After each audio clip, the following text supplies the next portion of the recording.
Olá, vamos tratar agora das questões relacionadas à habilitação de licitantes nas licitações, especialmente nesta parte sobre habilitação jurídica, fiscal, social e trabalhista. Bem, só uma pequena introdução sobre habilitação. Nós sabemos que na nossa vida particular nós podemos contratar qualquer pessoa para fazer algum serviço ou uma obra que nós queiramos, né? Na nossa vida privada, muitas vezes nós nos socorremos de indicações, né, de colegas, parentes, e tal. Você conhece um bom encanador, né, um bom pintor, um bom advogado, uma boa empresa de engenharia e por aí vai. No entanto, quando o Estado resolve contratar, não basta se socorrer desses meios informais, né, de aferição de capacidade e de qualidade do serviço.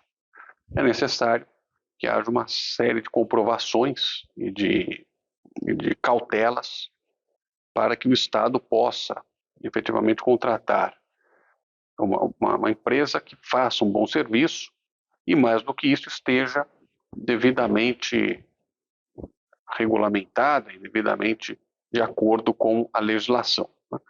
É dessa parte, desses requisitos, né, necessários para aferir a qualidade da empresa, sua capacidade para executar serviços e a sua regularidade perante a legislação, que a lei trata ao falar já no capítulo de habilitação, né?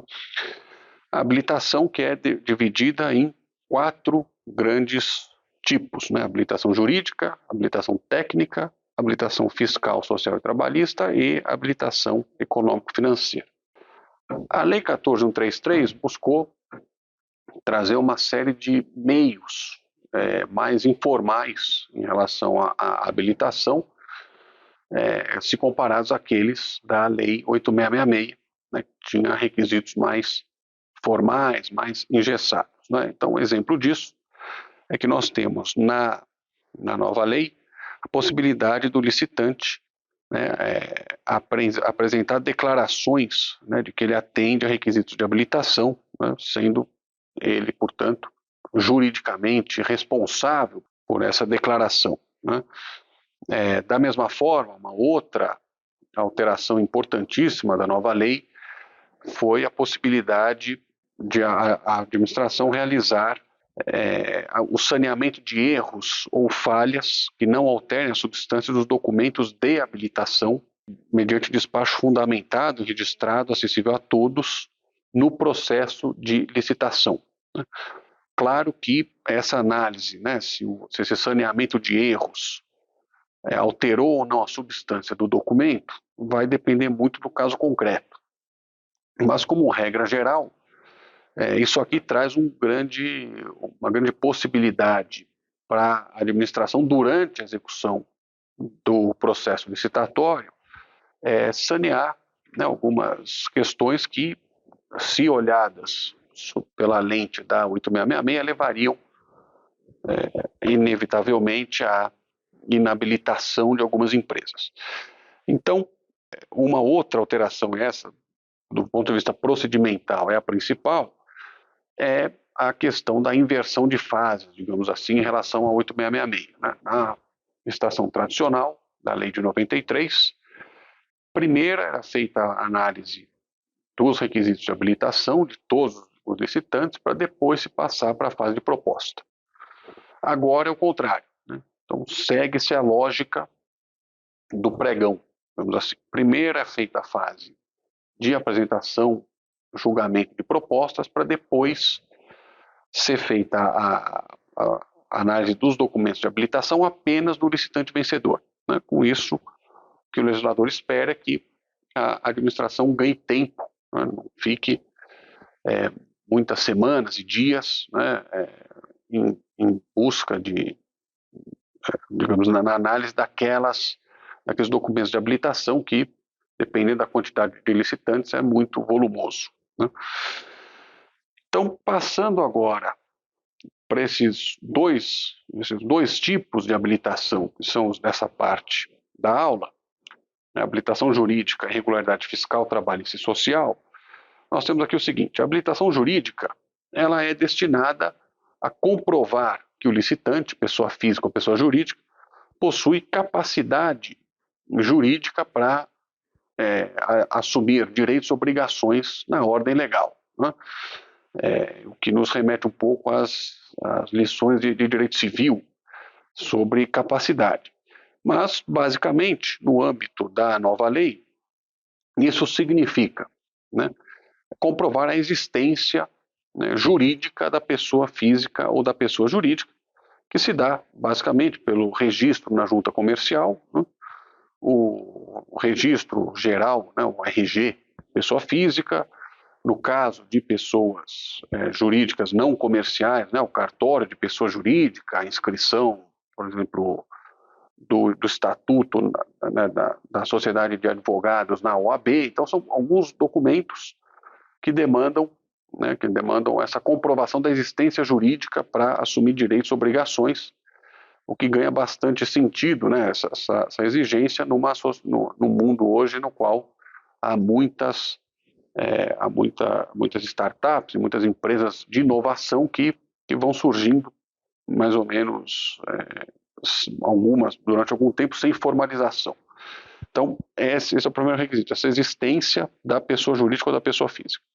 E o segundo requisito, que não é aplicável a todos, é o de autorização para o exercício de atividade a ser contratada, né? Isso aqui é especialmente fundamental para algumas atividades que demandam uma regulamentação especial e uma autorização especial para a sua execução, né? Se a gente pensar, por exemplo, em indústria química, né, dependendo do tipo de trabalho químico envolvido, é necessário uma autorização especial.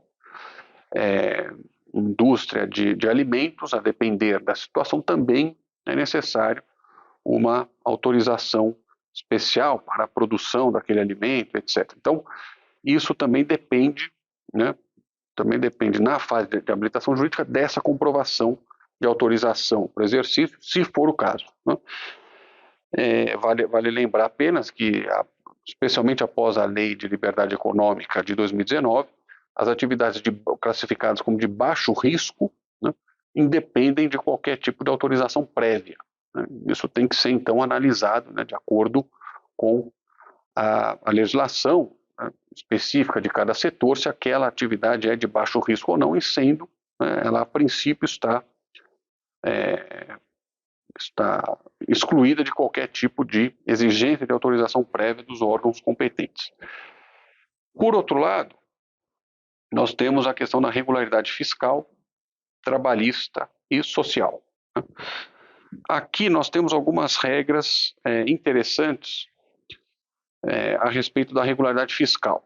Então, primeiro, né, ela vai ser exigida, a lei traz essa ressalva em relação a ela, apenas do licitante mais bem classificado, né, após o julgamento das propostas, e ela se comprova por meio de documentos, né, que estão aqui no artigo 68, né, inscrição no CPF para a pessoa física ou CNPJ para a pessoa jurídica, inscrição no cadastro de contribuintes estadual e ou municipal, se houver, relativo ao domicílio ou sede do licitante, pertinente ao seu ramo de atividade compatível com o objeto contratual, regularidade perante a Fazenda Federal, Estadual ou Municipal do domicílio ou sede do licitante ou outro equivalente na forma de lei.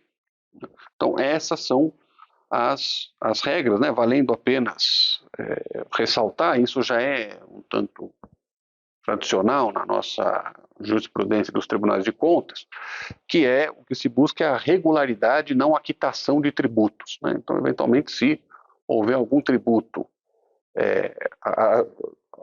não quitado, mas discutido judicialmente, que permita a emissão de uma certidão negativa com efeitos positiva com efeitos negativos, a empresa, a princípio, pode participar da licitação, né? Porque o que interessa é essa regularidade, não essa quitação de tributos. De outro lado, nós temos também a regularidade social, né, que se dá perante a Seguridade Social e o INSS, né? Também dentro dessa ideia de regularidade. Então, aqui a lei coloca a regularidade relativa à Seguridade Social e ao FGTS, que demonstra o cumprimento de encargos sociais instituídos por lei. E também nós temos aqui a questão da regularidade trabalhista, né, que se dá tanto perante a Justiça do Trabalho, né, mediante certidões específicas, quanto as questões de trabalho, né, inexistência na empresa de trabalho noturno ou insalubre para menores de 18 anos, ou trabalho para menores de 16 anos, trabalho infantil, exceto no caso de aprendiz, né, que é possível trabalho a partir dos 14 anos. Né. São documentos que devem ser apresentados pelas empresas, e a preocupação do Estado aqui, né, algumas pessoas questionam por que o Estado, por exemplo, se preocupa em não contratar, né, quem deve tributos, ou está numa situação irregular, ou quem não tem regularidade social ou trabalhista, porque são valores, né, que constitucionalmente estão tutelados, né, então especialmente a questão da regularidade social trabalhista, né, a Constituição traz uma série de regras voltadas à tutela dos trabalhadores, né, etc., de modo que seria um tanto incongruente, né, o Estado contratar empresas que fraudam ou, de alguma forma, não estão regulares com esses valores constitucionais. Daí que vem essa exigência. Então, para fins de habilitação, é importante que a empresa esteja de acordo com essas regras, né, fundamental, e que a administração faça uma análise dessa documentação. O ponto importante que a lei traz é que esses documentos eles podem ser verificados, inclusive por formas eletrônicas, né? Então, é possível que a administração, durante o processo licitatório, eles podem ser comprovados por outros meios hábeis, né, a demonstrar essa regularidade do licitante, inclusive por meio eletrônico. Então, a gente pode pensar numa hipótese, o licitante não consegue obter a certidão um dia antes daquele prazo dado pela administração, mas é possível que a equipe de licitação, né, os gestores, os servidores envolvidos, acessem, né, os sites oficiais para ver se, de fato, a empresa está em situação regular ou não, e isso tudo devidamente motivado e devidamente registrado no processo, né? Então, com relação a esse tópico aqui da habilitação jurídica regular e regularidade fiscal, trabalhista e social, era o que eu tinha para demonstrar, e nos vemos na próxima oportunidade para tratar de questões de habilitação técnica. Muito obrigado.